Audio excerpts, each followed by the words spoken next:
La Iglesia Cristiana Evangélica de Juncal 384 Ituzaingó, Buenos Aires, Argentina, presenta el ministerio Mujeres Buscando Sabiduría. Mujeres Buscando Sabiduría es un espacio creado para aprender la palabra de Dios y crecer juntas en el amor y el crecimiento del Señor Jesús.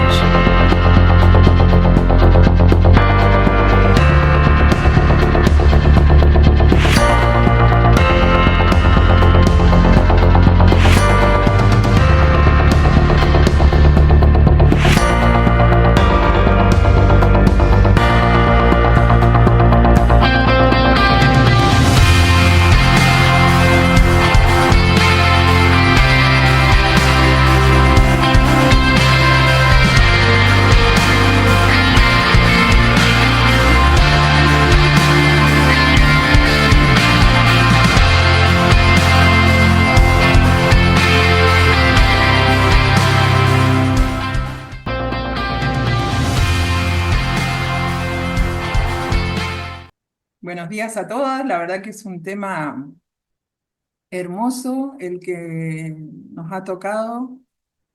Me encanta el tema de los milagros y creo que nunca lo había estudiado tan en profundidad, pero como toda la palabra es maravillosa y nos ayuda y nos enseña y nos anima. Pero para empezar le iba a pedir a Moni que ponga el videíto, así damos comienzo con el videíto para que ustedes vean y presten atención. Es un video de un accidente que pasó hace muy poco tiempo. Gonzalo Báñez para contarnos. Hola, Gonzalo. Hola Luis y Sandra, efectivamente una tragedia aérea que impacta. Miren el momento en que un avión había despegado hace segundos nada más en el oeste de la India, empezó a perder altura, desequilibrio y de repente la explosión. 242 personas viajaban a bordo de este avión de Air India que se dirigía desde la India hacia el aeropuerto de Heathrow en Londres, en la capital del Reino Unido. Cuando todavía no se sabe qué es lo que pasó, el piloto llegó a enviar una alerta a la torre de control. Algunas hipótesis hablan de un ave que puede haberse metido en la turbina o simplemente de una falla mecánica del avión que impactó contra una zona residencial. Les decía, 242 personas a bordo, pero la cifra actualizada es de más, y escuchen esto, de 290 personas que murieron. La gente que estaba en la superficie, pero en el medio de este desastre hubo un milagro. Un milagro, Luis, Sandra, porque rápidamente la policía misma de India había dicho, la verdad que pensamos que no hay ningún sobreviviente. Claro, la explosión que vimos era impresionante, pero se conocía hace minutos nada más que hay, al menos, hay que decir que puede llegar a haber alguien más, un sobreviviente. Miren esta imagen. De la explosión que vimos, salió caminando. Iba en el avión, este hombre. Efectivamente, quien tiene la remera blanca un poco manchada de sangre, como una renguera. Nada, lógicamente nada, un milagro absoluto. Que salió caminando del momento y del lugar del accidente. 40 años tiene, de origen británico. Viajaba en una de las filas delanteras, en la fila 11A, o sea, sobre la ventana iba adelante, también de lo que es la altura del ala del avión, y hasta el momento de forma confirmada es el único sobreviviente. Ahora algunos decían, ¿pero se había subido al avión? Bueno, ahí está el ticket de embarque, el boarding pass, que da cuenta y que marca también que efectivamente iba, y dentro de esa otra imagen también es de él ya internado y en revisión por los médicos. Un verdadero milagro para esta persona, repito, de 40 años, origen británico, que iba hacia el Reino Unido. A ver, había 53 británicos también a bordo del avión y el resto, en principio, eran indios. Una conmoción total y un interrogante sobre qué fue lo que pasó y qué provocó esta tragedia, la mayor aérea en la historia de la India. Bueno, no sé si alguna la vio, yo la escuché a este accidente en un lugar. Después me llamó tanto la atención que vine a mi casa y lo vi, lo miré por internet. Eh, pero miren, les quiero hacer una pregunta. ¿Crees en los milagros? ¿Realmente levanten la mano? ¿Alguna cree en los milagros actualmente? Yo también. Todas creo que creemos en los milagros, ¿no? Eh, Me pareció muy como representativo de lo que significa un milagro. Bueno, y me pareció tan importante porque yo solo lo había escuchado y me pareció que era un milagro. Y toda la gente donde yo estaba, que me lo contaba, no era gente cristiana y sin embargo decía era un milagro, era un milagro. Acá vemos también los mismos periodistas que no parecen ser gente cristiana y todos dicen que es un milagro. Realmente creo que el Señor ha hecho milagros y sigue haciendo milagros todavía. Y bueno, eso es lo que nos ha traído en esta mañana, a hablar de los milagros que el Señor hizo.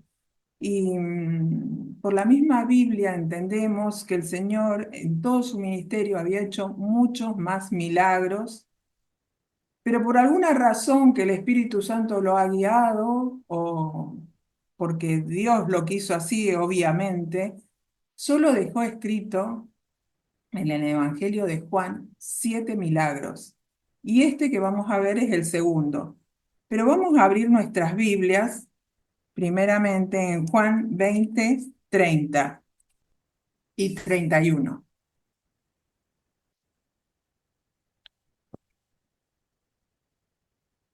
que dice, hizo además Jesús muchas otras señales en presencia de sus discípulos, las cuales no están escritas en este libro.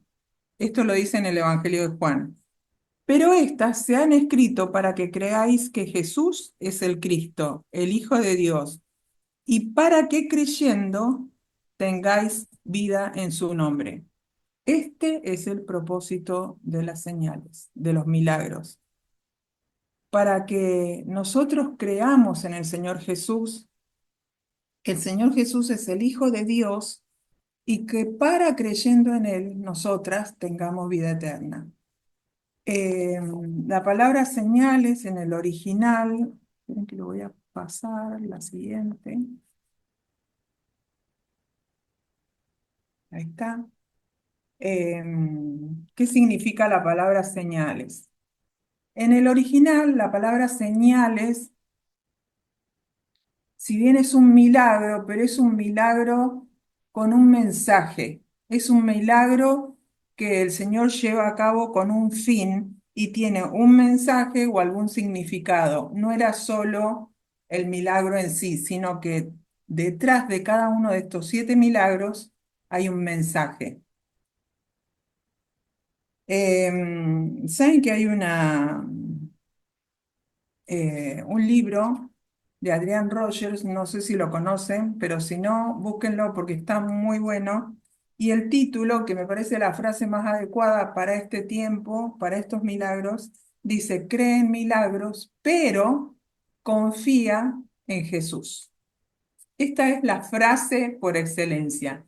¿Debemos creer? Sí, creemos en los milagros. El Señor hace milagros, los hizo antes y los puede hacer ahora, y más de una de nosotras conocemos personas que se han sanado, conocemos cosas especiales que ha hecho el Señor, pero lo importante no es solo creer en los milagros, sino confiar en Jesús. Vamos a ver algunas de las características de los milagros.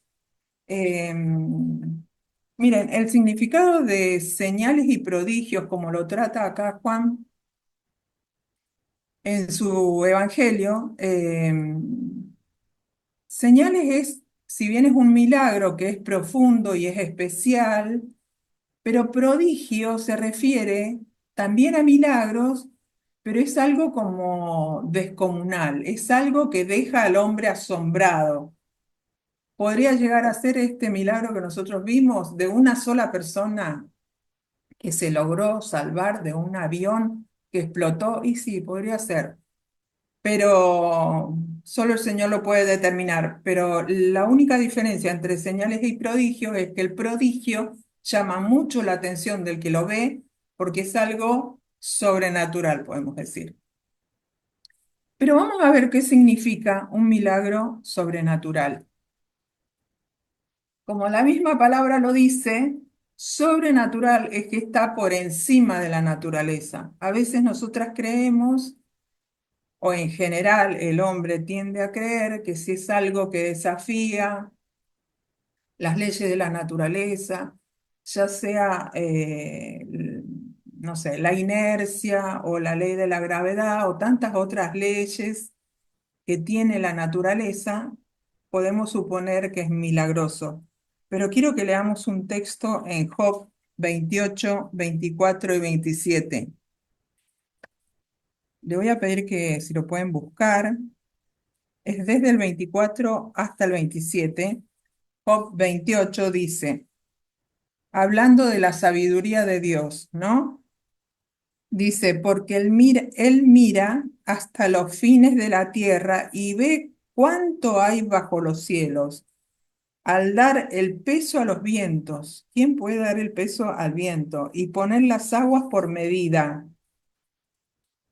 Y dice el versículo 26, dice, cuando él dio ley a la lluvia y el camino al relámpago de los truenos, entonces la veía él y la manifestaba.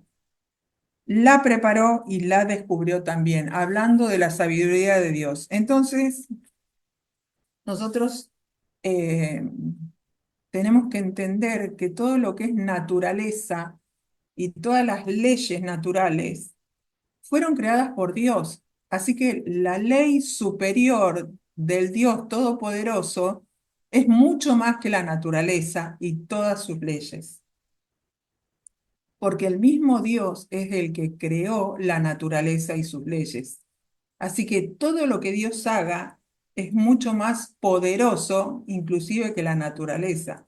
Me encanta un texto que dice que, que Dios con su mano desplegó los cielos y las estrellas y todo lo que en ellos hay, que Él pesa los montes.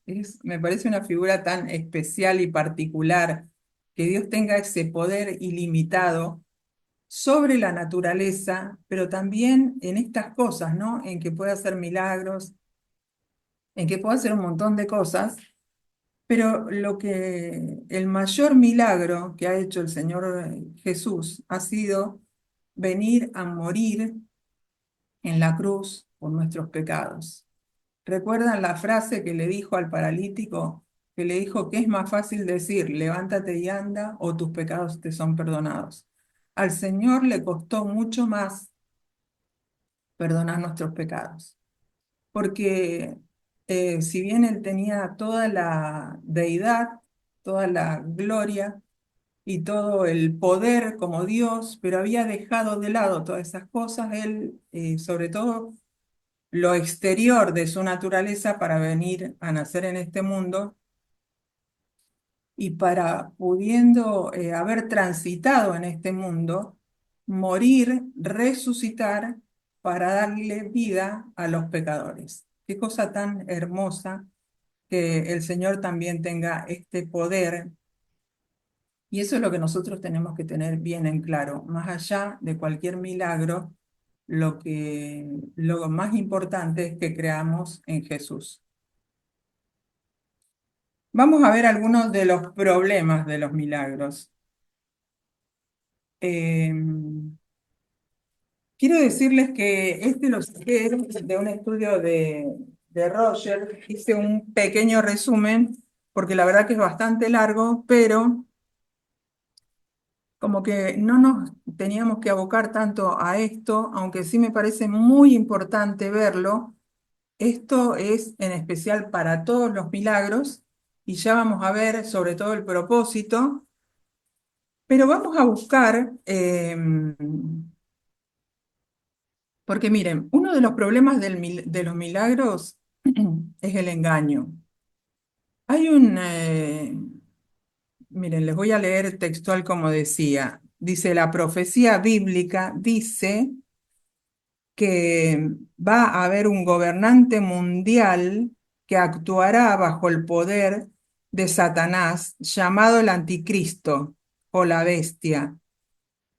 será la encarnación de Satanás y traerá, él mismo va a tener como alguien que va delante de él haciendo la publicidad, un ministro de publicidad, podríamos decir, que irá delante de él, llamado el falso profeta.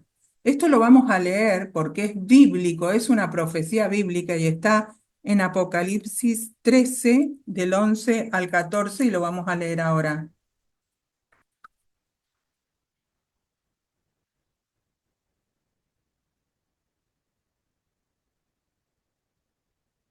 Leemos, Apocalipsis 13, dice: Después vi otra bestia que subía de la tierra y tenía dos cuernos semejantes a los de un cordero, pero hablaba como dragón y ejerce toda la autoridad de la primera bestia. El falso profeta va a ir delante y tiene la autoridad de la propia bestia, que es Satanás, en presencia de ella, y hace que la tierra y los moradores de la tierra adoren a la primera bestia, o sea, al anticristo, cuya herida mortal fue sanada. También hace grandes señales, presten atención, acá es la misma palabra señales, de tal manera que aún hace descender fuego del cielo y la tierra del cielo a la tierra delante de los hombres, y engaña a los moradores de la tierra con las señales que se le ha permitido hacer en presencia de la bestia, mandando a los moradores de la tierra que le hagan imagen a la bestia y que tiene la herida de la espada y vivió. ¿Se entienden? En la época en que va a venir el anticristo, y que está profetizado en la Biblia, va a tener antes como un asesor de imagen que va adelante, que va publicitando, que lo va anunciando, y este es el falso profeta. Y va a tener eh, poder para hacer milagros, ¿sí? Va a tener como ese poder para hacer milagros.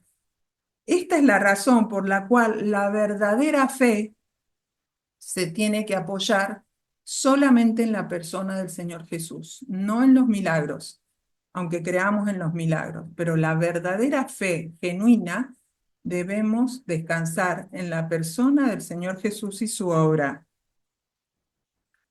Otro de los problemas que puede tener el hacer milagros, que sabemos que hay poderes que tiene el maligno para hacerlo, es que el Señor Jesús no hizo los milagros para tener fama o para tener publicidad o para tener relaciones públicas, para hacerse famoso. Dios quiere que nosotros lo amemos a Dios, a Jesús, por lo que Él es, no por lo que tiene. Por eso Él vino a nacer en un pesebre humilde, en una aldea desconocida, en la familia de un carpintero humilde. Todo su nacimiento, desde sus primeros días, fue totalmente humilde, porque si él nos hubiese querido dar otro mensaje, tenía poder para haber nacido en una cuna de oro, con piedras preciosas, lleno de oro, pero no, el mensaje de Dios en su Hijo, en Jesús, es humilde. Entonces, lo que el Señor Jesús quiere es que nosotros creamos en Él y en su persona por lo que Él es, no por lo que hace ni por lo que tiene. ¿Se entiende? Otro de los problemas que podemos ver eh, es un movimiento evangelístico que nació en los años 80, que se llama Evangelismo Poderoso, y este está basado en que en los últimos tiempos el evangelio se va a predicar con grandes milagros, como que va a haber sobredosis de milagros y que la gente se va a convertir a montones. Incluso hay movimientos que apoyan a esto que en realidad nació en Estados Unidos. Pero bueno, nosotros lo vamos a tener como advertencia, está bueno que sepamos todas estas cosas. Pero nosotros tenemos que tener dos conclusiones en las que debemos considerar. ¿Realmente este milagro glorifica a Dios? Si nosotros tenemos capacidad y estudiamos la Biblia, nosotros también tenemos la capacidad de considerar esto y tenemos que ver, ¿este milagro glorifica a Dios? Bueno, ¿este milagro trae fruto para que otras almas se salven? Teniendo estas cosas en cuenta, vamos a ver ahora los propósitos de las señales. Bueno, este texto lo había copiado porque me pareció muy importante, el del primer problema, que es el de Apocalipsis 13, pero ahora vamos a ver el propósito de las señales. Y yo se las voy a leer varias de las conclusiones a las que llegué y algunas las saqué de algunos autores. ¿Cuál es el propósito realmente de las señales? Que glorifiquen a Dios, no a los hombres. Que creamos en Jesús. El propósito de las señales también es demostrar el poder de Dios. Jesús vino a esta tierra y para demostrar su poder y para alcanzar otras almas, a las almas perdidas, hizo milagros. Apoya la palabra de Dios para salvación. El propósito final de los milagros con lo que el Señor lo hace es para que creamos en el Señor Jesús y para salvación de nuestras almas. Recuerdan que ya lo leímos en Juan 20:30. Valida la identidad de Dios Todopoderoso y hace avanzar la obra de Dios. Estos son los propósitos. Bueno, nosotros debemos entregarnos al señorío de Dios y alabarle y agradecer por todo lo que Él es, más allá de que creamos que Él puede hacer milagros. Ahora vamos a ver directamente el milagro que nos toca hoy. Jesús sana al hijo de un noble. Y vamos a leer en Juan 48 y 47, que acá es donde empieza la historia de la sanación del hijo del noble. Juan 4:46 dice, vino pues Jesús otra vez a Caná de Galilea, donde había convertido el agua en vino, el primer milagro, ¿no? Y había en Capernaum un oficial del rey cuyo hijo estaba enfermo. Cuando oyó que Jesús había llegado de Judea a Galilea, vino a él y le rogó que descendiese y sanase a su hijo, que estaba a punto de morir. Hasta acá vamos a leer, después vamos a ir leyendo más adelante, pero miremos un poquito, este es el texto, y vamos a mirar un poquito la historia, ¿no?, de este noble. Se cree que realmente el noble era una persona adinerada, era una persona que probablemente viviera en el palacio de Herodes Artipa, que era el hijo de Herodes el Grande. Recuerden que el ministerio de Jesús en ese tiempo siempre estaba gobernando Herodes Artipas, que era un tetrarca, tenía un montón de lugares, como 4 regiones que gobernaba, y fue en la época, en el ministerio del Señor Jesús. Este noble se cree que era del palacio o de la corte de Herodes. Y por supuesto que tenía poder, que tenía dinero, y, y realmente debe haber sido una persona importante. Pero más allá de eso, la segunda detalle es que él había escuchado de Jesús. Se cree que tal vez hasta había estado en el primer milagro de Caná, que había sido la transformación del agua en vino, todos recordamos, ¿no? Así que él había escuchado y conocía, porque ya la fama del Señor había llegado hasta Galilea, de que el Señor Jesús podía hacer milagros. podía sanar. Él tenía un hijo enfermo.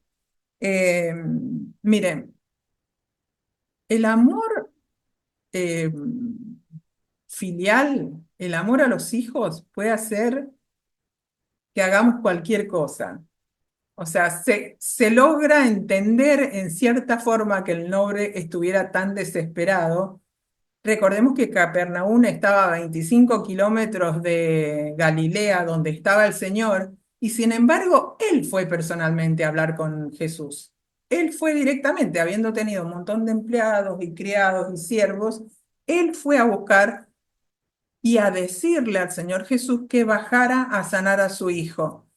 Yo pensaba en esto, ¿no? ¿Cuántas veces cometemos el error de cambiar las prioridades en la actualidad también? Porque muchas veces nos aferramos a un hijo o a una relación filial y hasta dejamos de lado o al esposo o hasta al mismo Dios. Si bien yo creo que teniendo un hijo enfermo, uno debería estar de rodillas todo el tiempo rogando para que se sane, me parece muy lógico lo que hizo el noble. Pero no hasta el punto que cambiemos las prioridades, y ahora lo vamos a ver en el texto que sigue, porque ya cuando el noble deja de reconocer a Jesús por lo que él es, y lo único que quiere es que le haga un milagro en la sanación de su hijo, y bueno, ahí está mal. Ahí vamos a ver después en este proceso, porque el Señor Jesús no solo quería sanar al hijo, en la conclusión después lo vemos, él estaba trabajando en el alma del noble, en el alma del padre. Eh, También otro del error que tenía el noble era que él quería el bienestar y la mejoría de su hijo a como dé lugar, ¿no? Y también cuando nosotros ponemos nuestro bienestar, nuestra salud, nuestra familia, todo lo nuestro, ¿no? Hasta nuestro ya suena egocéntrico, en vez de tener un pensamiento más cristocéntrico, vamos a decir, ¿no? No solo enfocarnos en nosotros, en nuestra familia, sino en nuestro entorno y sobre todo poniendo en primer lugar a Dios y al reino de Dios y a la voluntad de Dios. Muchas veces nosotros alteramos el orden y ponemos nuestras preocupaciones por sobre la voluntad de Dios, y eso está mal. Y también esto lo veíamos acá en el noble. Bueno, vamos a ver eh, Juan 4:48. Esto es lo que le dice el Señor Jesús. Entonces Jesús le dijo, si no vieres señales y prodigios, no creeréis. ¿No? Lo reprendió al noble, porque realmente él conocía el corazón del noble. Pero ¿cuántas veces también hemos visto, lo hemos leído y lo hemos visto también, cuando fue la alimentación de los 5.000, si recuerdan, que las 5.000 personas no creyeron en Jesús, realmente lo seguían por los prodigios y las señales que él podía hacer, porque los había alimentado. Pero al final de ese relato, incluso Jesús le tiene que decir a sus discípulos si realmente creían en él y lo iban a seguir. Porque de toda esa multitud que el Señor Jesús había alimentado, fueron muy pocos los que les siguieron, los que realmente creyeron en él. Entonces la fe en este tipo de personas, vamos a decir, basadas en las señales y los prodigios, no es una fe genuina, no es una fe para salvación. Esto es lo que el Señor les quería decir con esto, y no solo se lo dijo al noble, sino también a todos los galileos que estaban ahí, porque la mayoría de los galileos ya habían visto el otro milagro que había hecho en las bodas de Caná, o por lo menos lo habían escuchado. Miramos el texto que sigue en Juan 4:49, Y vemos la insistencia del noble, ¿no? El oficial del rey le dice, Señor, desciende antes que mi hijo muera. Y vamos a ver, miren en este texto tan cortito, varios errores que el noble tiene, o varias concepciones que tenía erradas sobre el Señor Jesús. En primer lugar, le dice, desciende, ¿no? Como si nosotros pudiésemos mandar a Dios. ¿Cuántas veces nos encontramos, tal vez en oración, diciéndole, Señor, hace, sin tener en cuenta la voluntad y el propósito por el cual el Señor nos ha dado esa aflicción, o esa enfermedad, o esa dificultad? Y muchas veces queremos que el Señor pronto nos dé la respuesta y hasta queremos darle un mandato al Señor, cuando en realidad lo que nosotros debemos hacer es someternos a su divina voluntad, que es como la hermana oraba, es lo mejor que tenemos, lo mejor es lo que hace el Señor por nosotros. En segundo lugar, miren, dice, antes que mi hijo muera. Él creía que Jesús tenía que estar al lado de la cama de su hijo para que lo sanara. Después en el texto que sigue nos damos cuenta que no. Sí, el Señor Jesús había sanado a otras personas estando al lado, o yendo a verlos, o dándole el mandato, estando cerca. Pero el Señor también tiene poder sobre el espacio, es soberano. Así que Él manda, aunque sea a la distancia, y se hace.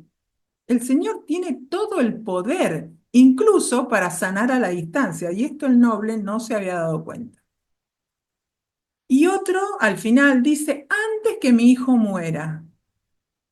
Ya habían habido resurrecciones que había hecho Elías y Eliseo anteriormente.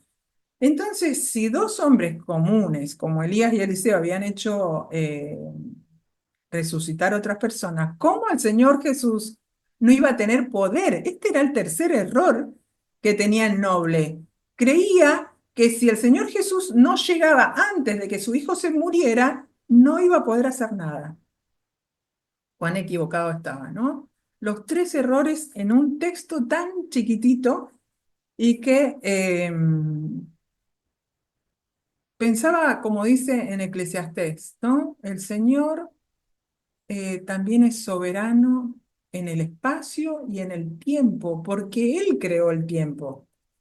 Así que Él puede, si quiere, alargar o tiene tanto poder para hacer tantas cosas que nosotros a veces tenemos la mente tan pequeña y creemos que el Señor no puede hacer ciertas cosas.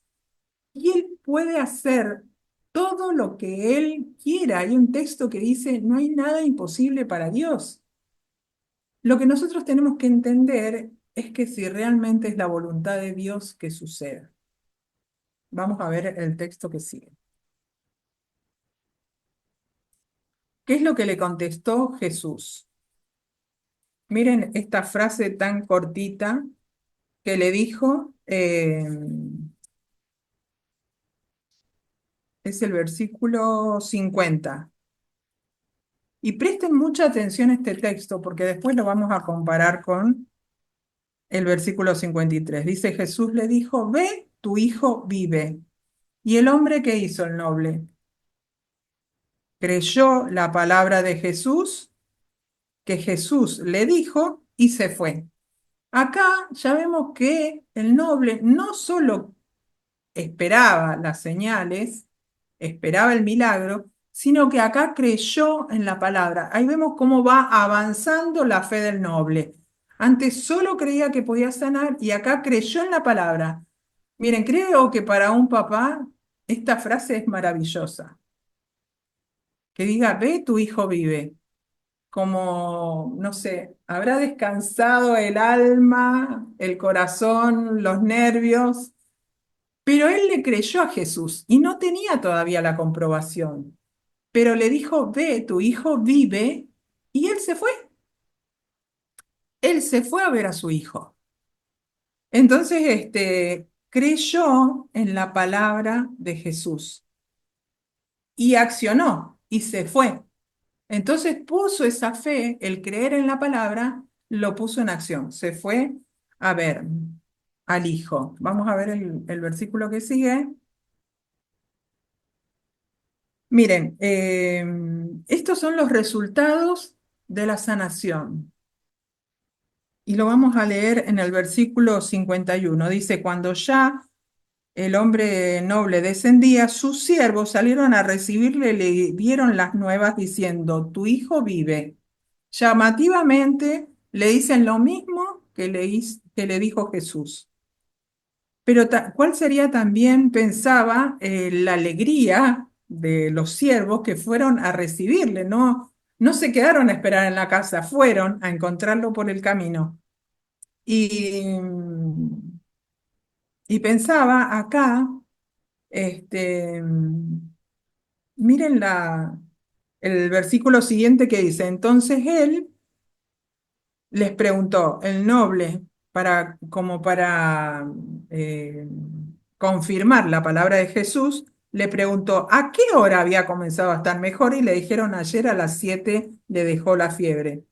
Y entonces ahí el padre entendió que fue la hora en que el Señor Jesús le había dicho, ve, tu hijo vive. Pero mire, vamos a ver los resultados. Acá en pantalla yo los puse. La cura fue instantánea y total. Generalmente una persona cuando está enferma no se cura de un momento para otro. Va mejorando de a poco, ¿no? Primero se le va la fiebre, después se le dan los síntomas, después se siente mejor, después capaz se para, come. Bueno, la cura fue instantánea. La sincronización divina, también pensaba en esto, ¿no? A la misma hora que el Señor Jesús le dijo, ve, tu hijo vive, a esa misma hora le dejó la fiebre. Entonces pensaba, el Señor no tiene delay, como decimos ahora, sufrimos con estos problemas de la sincronización, de que todo esté perfecto. Yo hablo acá y capaz que ustedes me escuchan 10 segundos después. No, el Señor tiene una sincronización divina y en el momento que Él dice, se hace. No, el Señor también es poderoso y es dueño y soberano del espacio. Él dice acá y a 25 kilómetros pasa exactamente en el mismo momento. Qué precioso saber que el Señor puede decir en el cielo, el Señor Jesús donde esté puede decir, bueno, fulano se salva y se salva en el momento. Fulano se sana o se cura y se cura en el momento. Tenemos esa preciosa promesa, conocimiento a través de la palabra que la sincronización de Dios es perfecta. Y en tercer lugar, dice, la fiebre le dejó. Como que la fiebre obedeció el mandato del Señor Jesús. Me llama mucho la atención que diga, la fiebre se le fue. No, la fiebre le dejó, como que era algo que lo estaba atacando y lo dejó. Como si obedeciera a una. Me encanta este texto. Vamos a ver el versículo 53. Miren las diferencias en estos dos textos. Y miren que está subrayado. En el 50 dice que Jesús creyó, que el noble creyó la palabra que Jesús le dijo. Y vamos a leer el 53. Dice, el padre entonces entendió, después de haber comprobado, el padre entonces entendió que aquella era la hora en que Jesús le había dicho, tu hijo vive. Y también me gusta esta frase, porque no le dijo, tu hijo se va a curar, tu hijo va a vivir, tu hijo puede ser. No, tu hijo vive, rotundo. Así son las apreciaciones de Jesús, son cerradas, son rotundas. Y lo más maravilloso que dice, y creyó él creyó el noble con toda su casa. Se cree que este noble tal vez tenía un montón de criados, no dice su familia, dice su casa.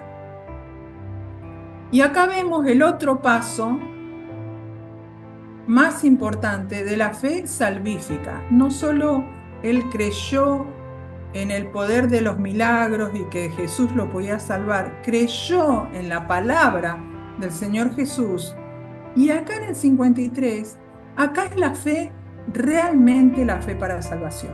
La fe salvífica. Él creyó y toda su casa. No solo los siervos, los empleados, los hijos, la esposa, tal vez los vecinos, toda su casa. Y me maravilla pensar en que a veces en alguna aflicción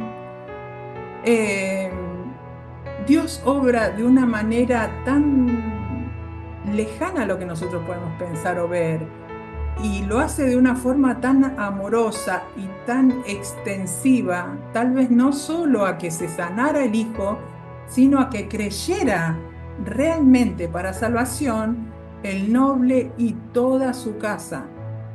No tengamos en menos las aflicciones, porque muchas veces el resultado después es maravilloso.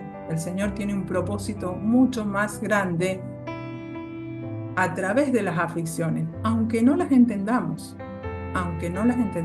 pero el Señor tiene un propósito mucho más grande detrás de esas aflicciones. Bueno, realmente es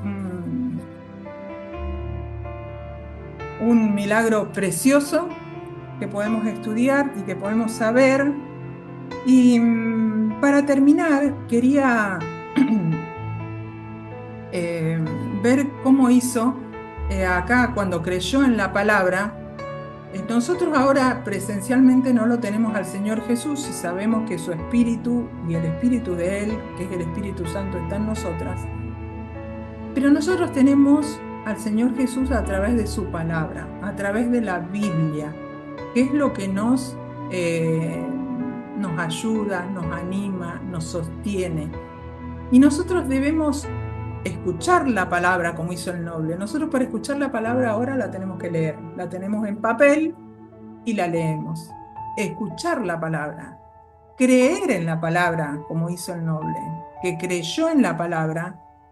Obedecer la palabra, hacer lo que Dios dice en su palabra y descansar en la palabra, ¿no? Porque a través de sus promesas el Señor nos sostiene animadas, y viendo estas historias comprobamos que Dios tiene un propósito mucho más grande, que realmente podamos entender